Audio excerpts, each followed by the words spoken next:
The Renfrew witches, also known as the Paisley witches, were tried at Paisley in Renfrewshire in 1697, having been accused of witchcraft by 11-year-old Christian Shaw, the daughter of a local landowner. John Shaw of Balgarin was well known in the area and employed Catherine Campbell as a servant in his mansion. On 17th August 1696, his daughter Christian saw the servant steal a drink of milk, which she reported to her mother. Catherine cursed the girl for telling on her, stating that she wished the devil would haul her through hell.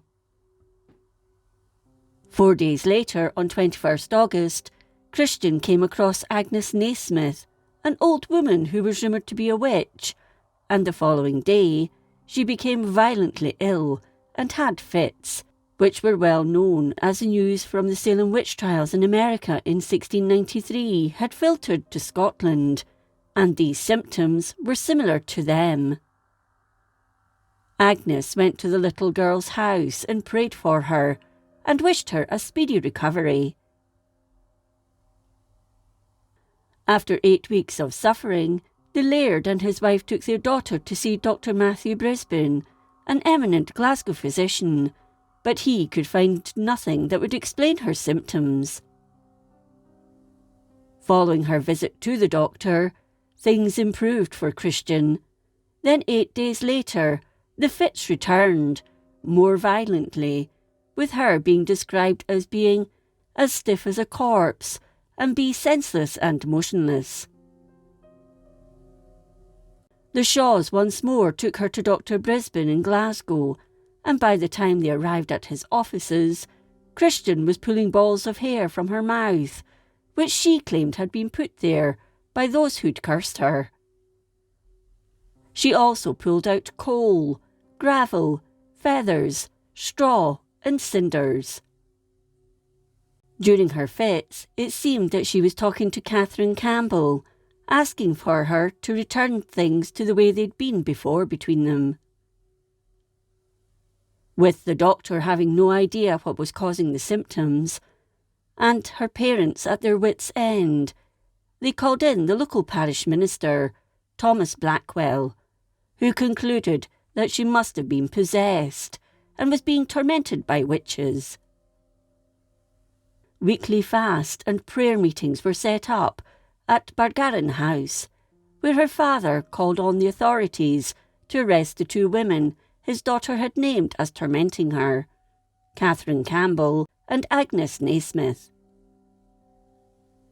Christian went on to name others, amounting to 35 people. On 5th February 1697, a hearing was opened under Alexander Stewart, 5th Lord Blantyre, following permission being granted by the Privy Council on 19th January to investigate granting Alexander Stewart, Lord Blantyre, Sir John Maxwell of Pollock, Sir John Shaw of Greenock, William Cunningham of Craigends, Alexander Porterfield of Fulwood, amongst others, along with Robert Semple, the Sheriff Depute of Renfrewshire, or any 5 of them, to interrogate and imprison persons suspected of witchcraft, and to examine witnesses, etc., but not upon oath, and to transmit their report before 10th of March, 1697. In the Presbytery records it states that on 24th March 1697, the Presbytery, considering the great rage of Satan in this corner of the land, and particularly the continued trouble of Bargarin's daughter, the Presbytery judges it very necessary to set apart a day of solemn humiliation and fasting, that we may humble ourselves under God's hand and wrestle with God in prayer, that he may restrain Satan's rage and relieve the poor afflicted damsel and her family from their present distress. A new warrant was issued by the Privy Council on 5th April to the Commissioners, but now included John Hamilton, Lord Hallcraig, John Kincaid of Corsbasket, advocate, and John Stuart the Younger of Blackhall, also an advocate, among others. In the end, 7 people appeared before the Second Commission. These were Catherine Campbell, Margaret Fulton, Margaret Lang, John Lindsay and James Lindsay, aged 11 and 14 respectively, John Reid and Agnes Naismith. They stood accused of murder and of tormenting people, including Christian Shaw.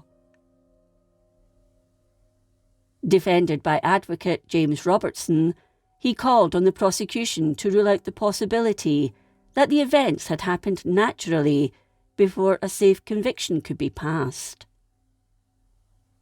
However, he had a strong adversary in the form of the Reverend James Hutchison, the minister of Killalen.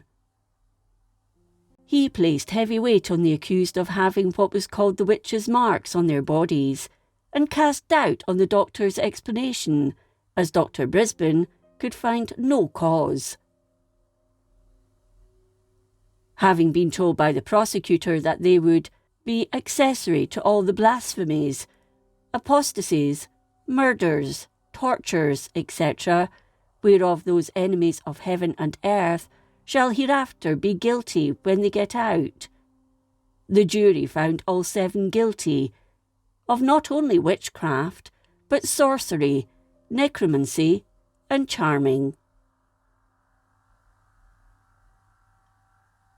On or around 21st May, one of those found guilty, John Reid, a blacksmith, was found dead in his cell at Renfrew prison after taking his own life, rather than face the fate that awaited him. The remaining 6 were first strangled, then burned on the Gallow Green in Paisley on Thursday, 10th June. John and James Lindsay, who were brothers, were allowed to hold each other's hands as they were strangled. The day before their execution, the Reverend Mr. Simpson preached to the condemned in the toll booth, along with the Reverend Mr. Brown. Catherine Campbell, who struggled and screamed as she was led to the gallows, called down the wrath of God and the devil on her accusers before she met her end. Margaret Fulton spoke cheerily about the fairy folk and visits to Elfland before she too was dispatched. Margaret Lang admitted to having once been in the service of the devil, but had renounced him and had found God again. Agnes Naismith cursed everyone present and their descendants. For a long time afterwards, her words resonated around Paisley, and every time tragedy struck the town, the witch's curse was blamed. In one account of someone who was present, some of those condemned were still alive when their bodies were being burned, and one of the executioners borrowed Mark Canavan's walking stick to push their limbs back into the fire. He politely declined to take it back after it had touched the witches. This was the last mass execution of witches in Scotland. As for Christian Shaw, she married the Reverend John Miller in 1719, but he died 2 years later on a visit to Bargarin. Now a widow, she became a successful businesswoman in the manufacture of Bargarin thread. In February 1737, she married Edinburgh glove manufacturer and businessman William Livingstone. She died less than 7 months later on 8 September 1737 and was buried in Greyfriars Kirkyard in the city. At Maxwelton Cross in Paisley in May 2008, a memorial was built on the site where the witches' burned remains were placed, to a design by Scottish sculptor Sandy Stoddart, replacing the original horseshoe which marked the spot, which had been stolen in the 1970s, and its replacement also went missing. The inscription reads, "Pain inflicted, suffering endured, injustice done."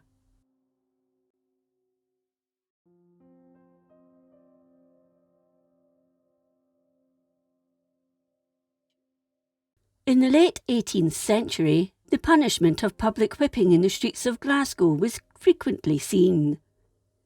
The magistrates who presided in the borough court had power to sentence people convicted in the city to be confined for any period of time, not exceeding a year.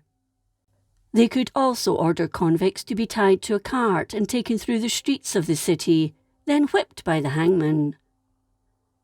The place where these whippings were inflicted varied, at the discretion of the magistrates, who awarded the degree of punishment in accordance with the enormity of the offence, and took into account the character of the culprit.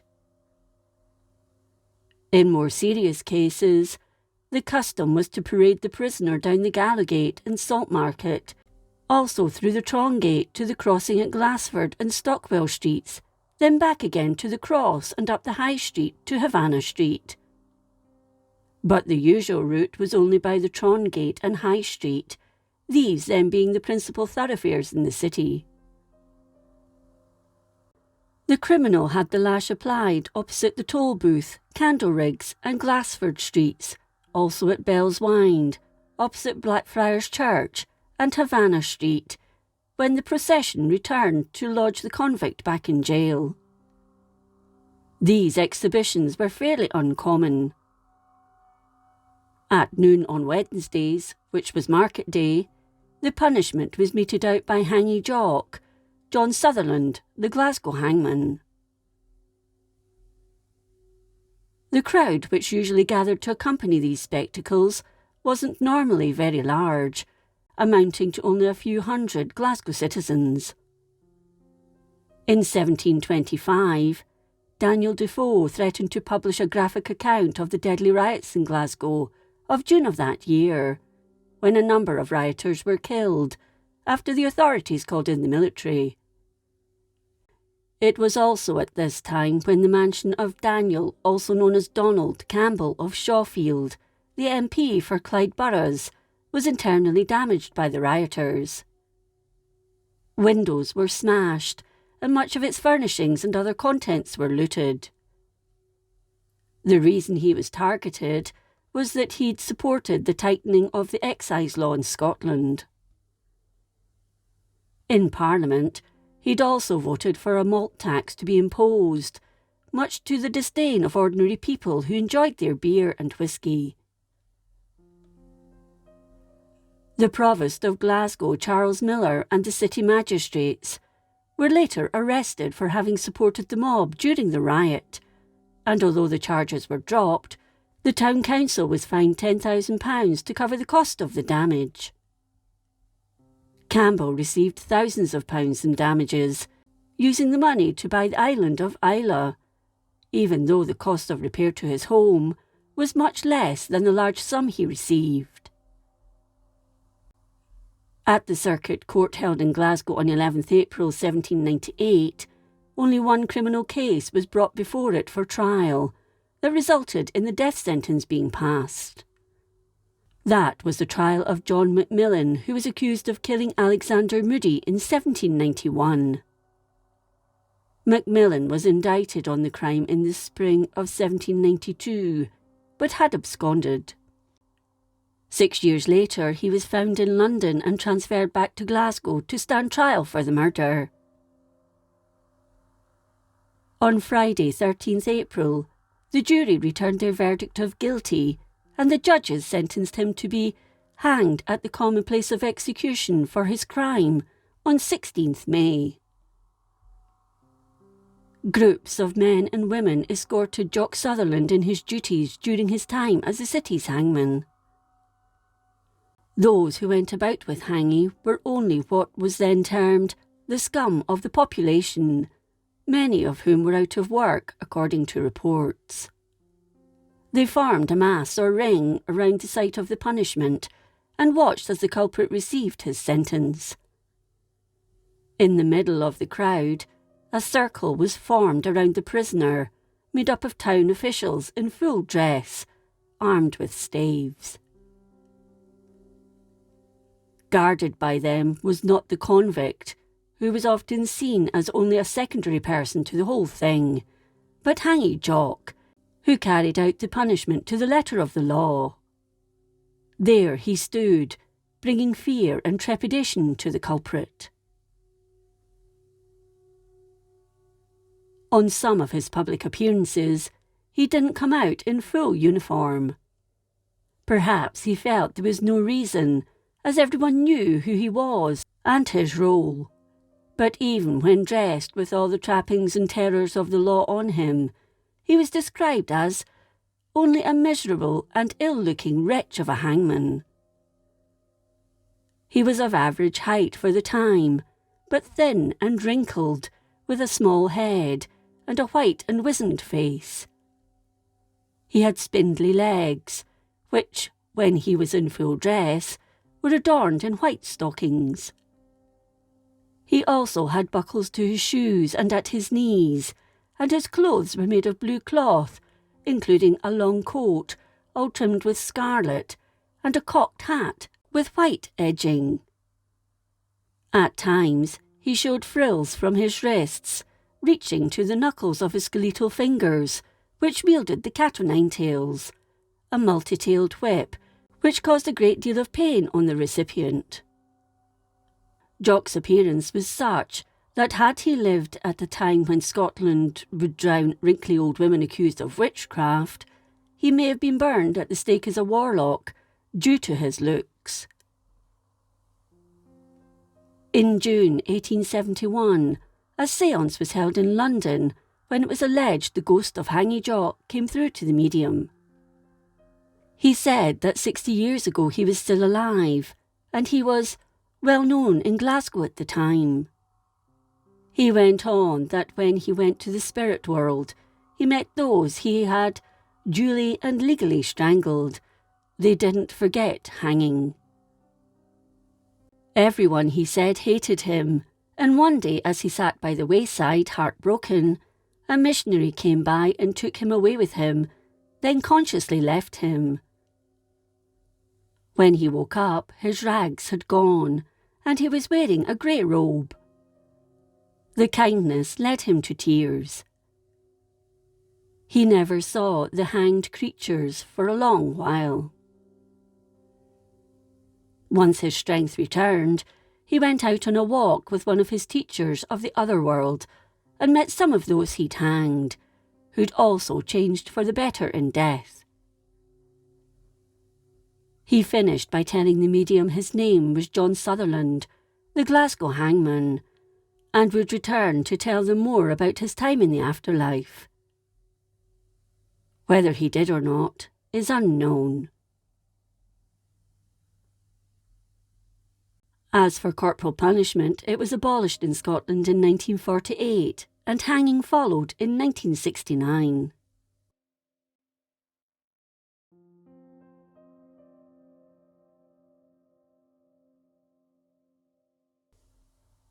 The esplanade of Edinburgh Castle has seen more than its fair share of public executions.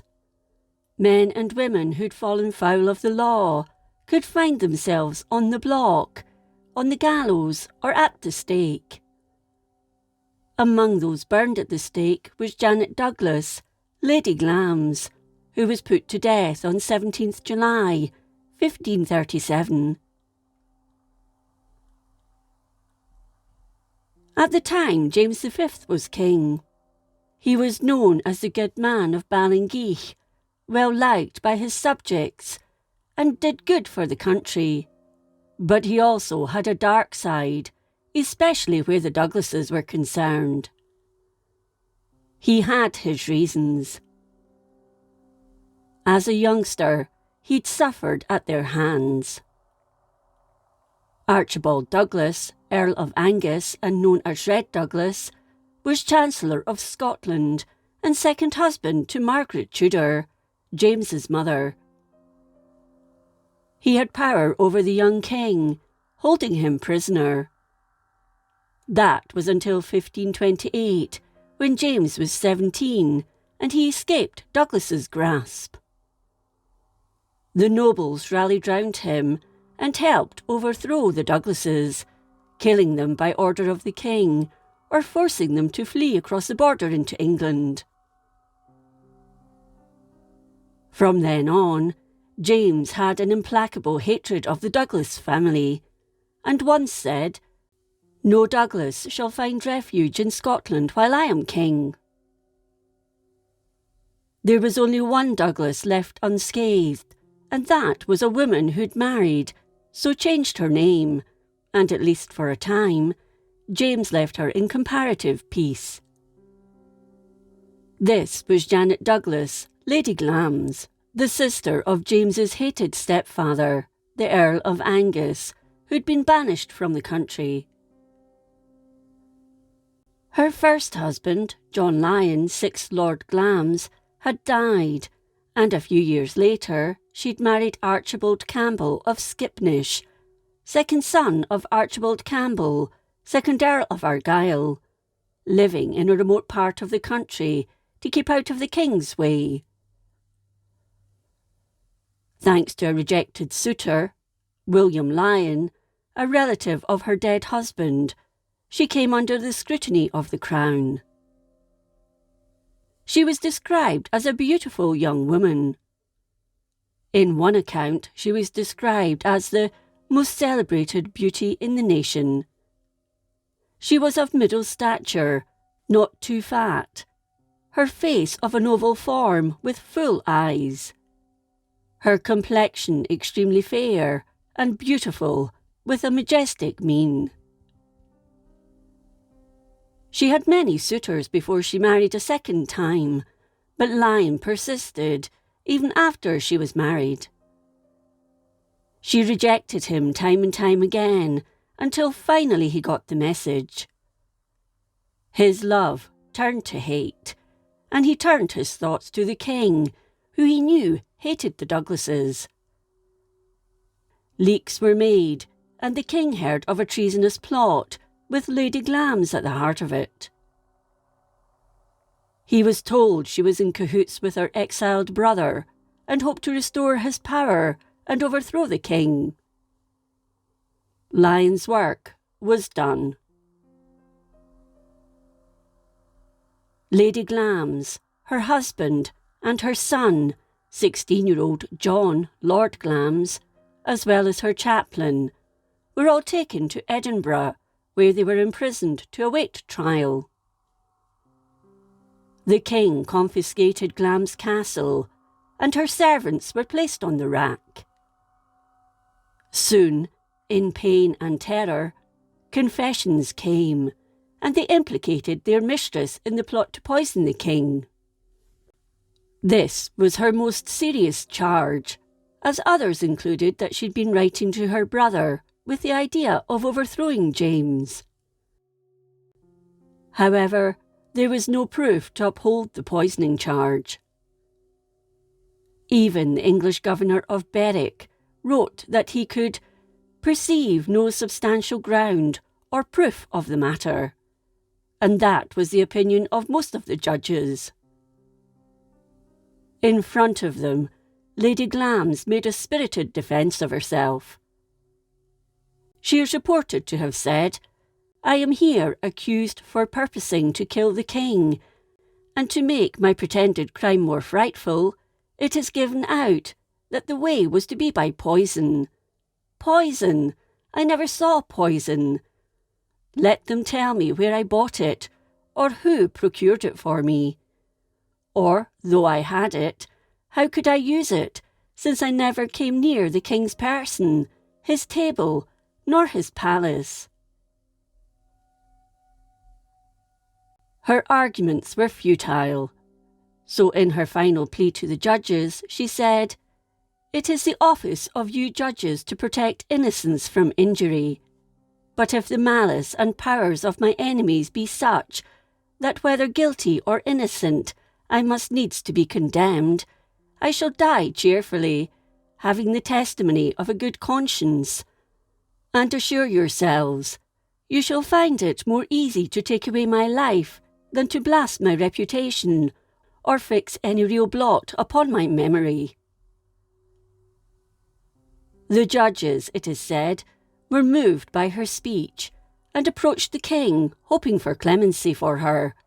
But he wouldn't budge, his mind already made up. It was bad timing, as his young queen of 2 months, Madeleine of Valois, had died just 10 days beforehand. He replied that the law must take its course, which meant that women of rank found guilty of treason were to be burned at the stake. This was the sentence passed on Janet Douglas, Lady Glamis. Soon after she was found guilty, she was tied to the stake on Castle Hill. A large crowd had formed and watched as the sentence was carried out. As the flames danced around her, women could be heard sobbing, while men cursed, but Lady Glamis remained calm as the smoke choked her to death. From their prison cells, her husband and son looked on, unable to help her.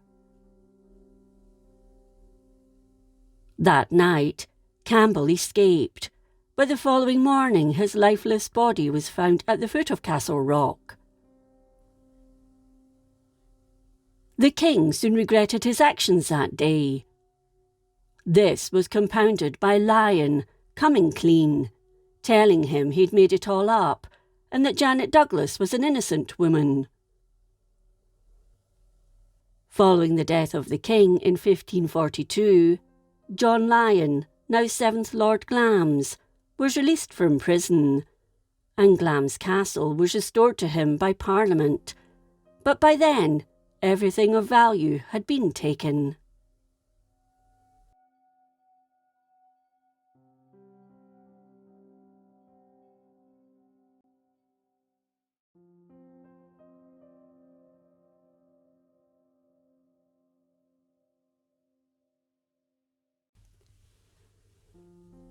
In the early summer of 1938, Mrs. Jessie Jordan, a 51-year-old Dundee hairdresser, was sent to prison for 4 years, having been found guilty of being a spy. She was born in Glasgow in December 1887, the daughter of Elizabeth Wallace, a domestic servant who'd fallen pregnant, although her father remains unknown, as he wasn't entered onto the birth certificate. Her mother went on to marry John Haddo, a widower, and had another 5 children. The family lived in Lanark, then Perth, and when Jessie was 16, she left home, although by this time she'd taken her stepfather's surname. She found work as a maid, and it was in 1907 that she met Carl Friedrich Jordan, a German waiter. The couple married and chose to live in Germany, with her taking German citizenship. He was called up during World War I, but was killed in 1918.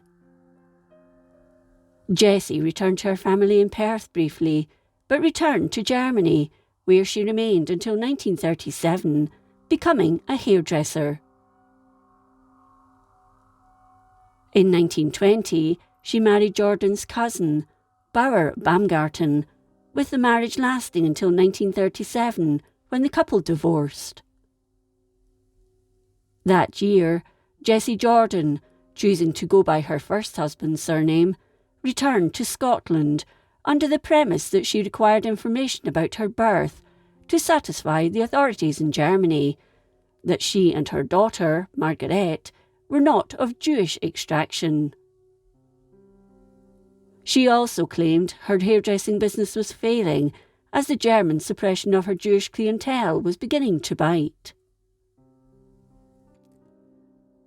Shortly before her return to Scotland, however, German military intelligence, the Abwehr, approached her. No one knew, not even her half-brother, William Haddo, of Breadalbine Terrace in Perth, with whom she stayed for several months.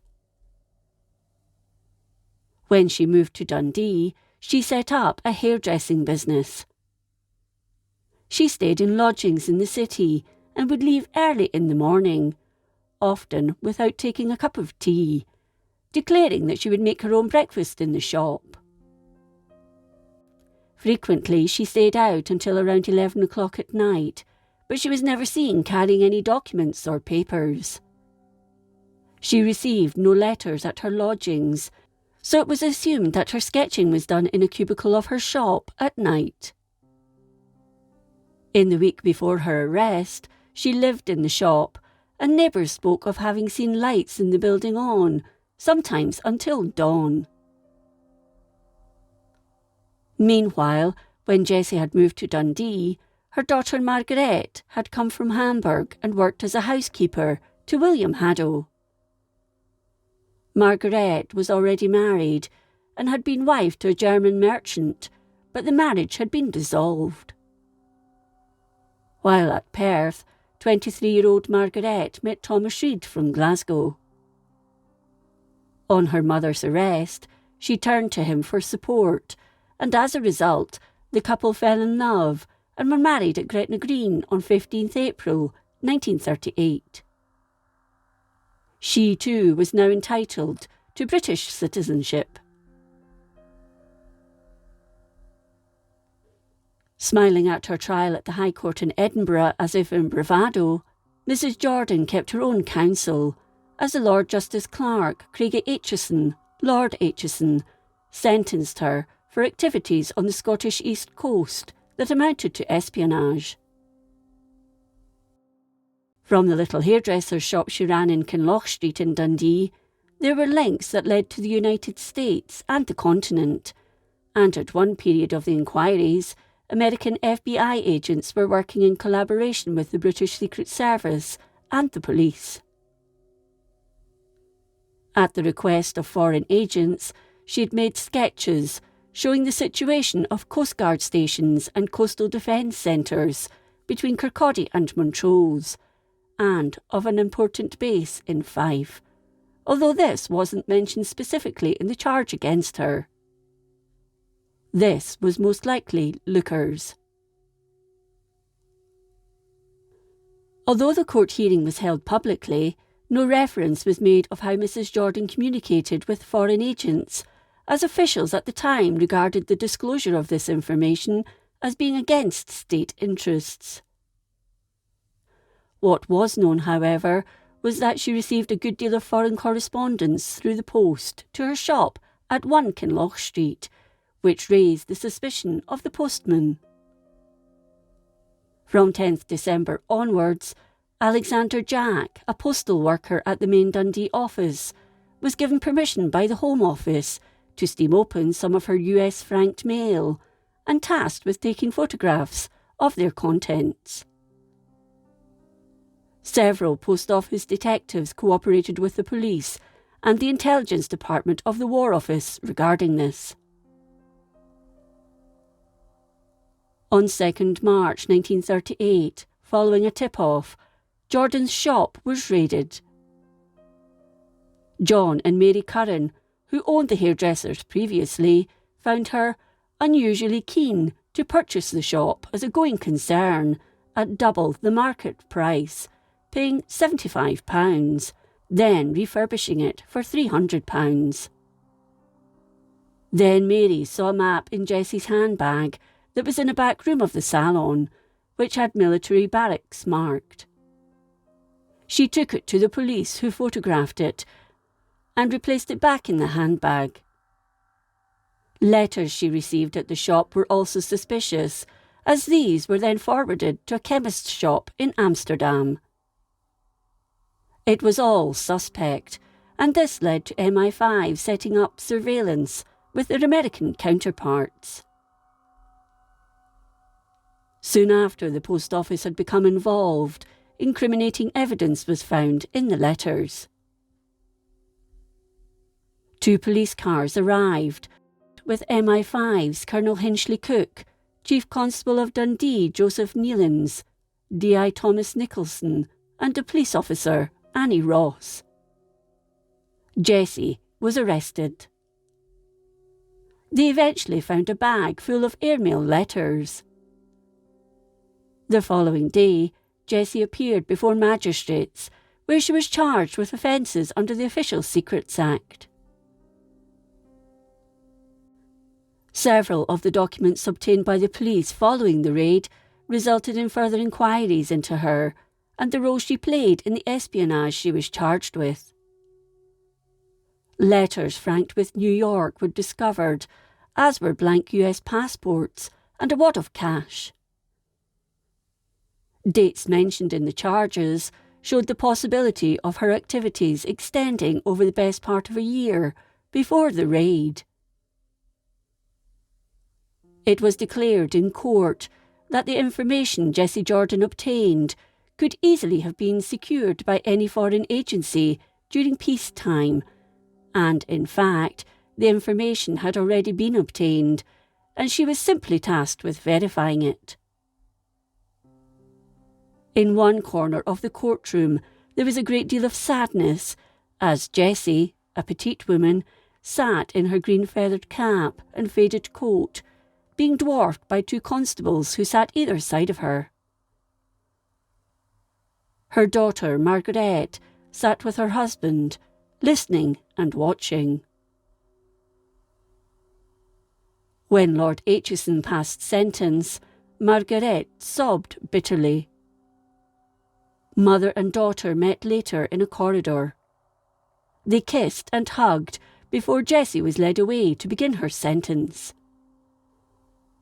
During her trial, Jessie Jordan had told counsel, "Nationality means nothing to me."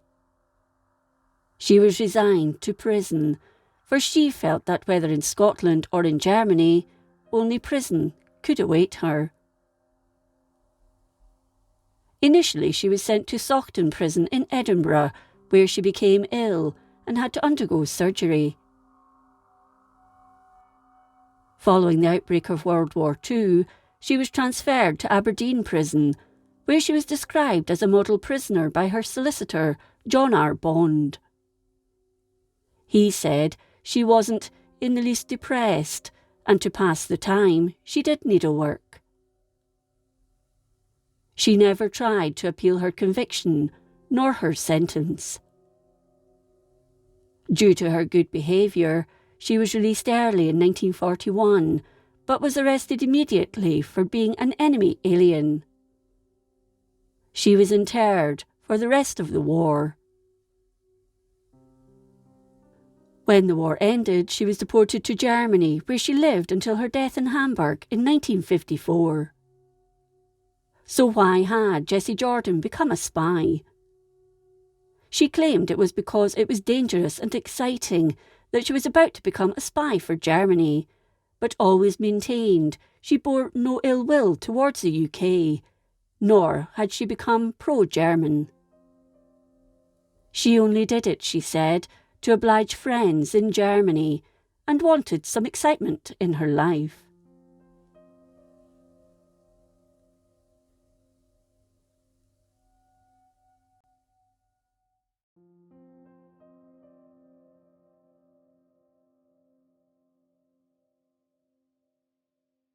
The exact date of birth of Robert Hall, known as the Glasgow Glutton, is unknown.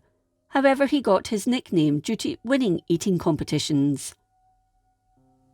Rab Hall lived on the streets of the city after his mother asked him to leave home as she could no longer afford to keep him in food. It's thought he found employment as a farm servant or agricultural labourer, but quickly abandoned settled employment for the idle rostering life of a vagrant on the streets of Glasgow. To earn money, he began taking part in eating competitions and consumed vast quantities of food, leading him to have a large frame and even larger stomach. He wandered all over the west of the country and was fond of horse racing, fox hunting and hare coursing, but what he really enjoyed these meetings for was the food on offer and the unlimited quantities of drink. These were supplied to him occasionally by those who knew his passion for eating and drinking, and were eager to see just how much he could devour. He loved nothing more than when anyone foolishly agreed to bet on his eating quantities. It was often said that those who staked their money on him and his food consumption were rarely out of pocket. Glasgow was where he generally lived, and he was happy to sleep wherever he could, in any stable or straw house, which gave him shelter for the night. He was rarely seen physically fighting, his weight probably behind this, but he could hold his own verbally when arguing with someone. When he died, he was found to have fallen asleep inebriated and had suffocated on the straw on which he lay. His death caused shock to all those who knew him, and that was many in the West, who knew him mostly for the eccentricity of his manners and his appearance. He was kitted out only in rags, made up of 3, and sometimes 4, pairs of trousers, with as many jackets. It's recorded that he won various wagers by several noblemen and gentlemen due to his insatiable appetite, and he was a great favourite amongst them, frequently getting his food and drink at their houses. He was a Victorian curiosity to them, and they enjoyed watching him consume the food and drink well beyond their own capabilities. Once, Rab returned to the city having been on a trip to Rothsay, when 2 gentlemen wagered that he couldn't eat 7 pounds of ship's biscuit. He heard of the wager and was happy to oblige. He began the challenge with gusto, but the biscuit was proving too hard to break down in his mouth and began hurting his jaws. As a result, this was one of the very few occasions he had to concede, having eaten about 4 pounds of them. The men betting on Rab to win, however, knew the depths of his stomach and were surprised by the defeat. This turned out to be a bit of a ruse. Rab wasn't happy with the hard biscuit defeating him, so he turned to the men and asked if they wanted to double their bets, and he would sup a peck of oatmeal made into brose. The gentleman asked if he was not full, having eaten the biscuit that he'd managed so far, but he replied he wasn't, just that his jaw hurt. He then began to work the brose in his mouth and managed to finish the biscuits, leaving nothing but the empty cog. How he managed to eat it all was simply remarkable. One day, while he was lazing about on the Broomielaw, he went into a house for a drink of water, but the woman happened not to have any in the house at the time, so she asked Rab to take a seat while she went to get some from a nearby well. During the time she was away, Rab helped himself to the stone of potatoes the woman had prepared for herself and her family. When she returned, she asked where they'd gone. He replied that he was very dry and believed the potatoes would quench his thirst. Soon afterwards, he found himself near Hawkhead House, where there was a group of gentlemen. Wishing to pass the time, they decided to try and see Rab gorge more food, simply for their own amusement. One of the men there said to Rab that he had bet with another gentleman in the party that he could eat half a calf. Rab didn't ask how the meat would be served before committing to the task, and agreed. As it happened, the meat had been processed to be baked in pies, and when they were ready, he said to Rab that he might partake of a pie until the calf was ready. He ate one pie after another until he'd eaten the whole calf, with the exception of a solitary pie. It came, and he was told to eat it as well. Rab shouted out, "I canna do that, you ken, the calf's to come yet." He hadn't realised. There were many stories like this about Rab. He simply had the capacity to eat. But it was one particular contest in which he gained his reputation, when he went up against his English counterpart, the Yorkshire pudding, at a pie-eating contest held in the Saracen's Head Inn in the Gallowgate area of the city. Rab won. On Wednesday, 22nd November 1843, a number of Rab's associates plied him with a lot of meat and drink. Their generosity wasn't lost on him, who ate eagerly. Later that evening, he was seen drunkenly making his way along Stockwell Street Bridge towards Hutchinson Town in the Gorbals. He found shelter in the hayloft belonging to Mr. Whitelaw, where he died, and was taken to the police office, where further investigation into his death got underway. He purportedly died partly due to the drink he'd consumed, and partly by suffocating on the straw bed. Today, the city remembers Rab Haw, the Glasgow glutton. There is a pub and restaurant named after him at the corner of Hutchison Street and Garth Street in the Merchant City.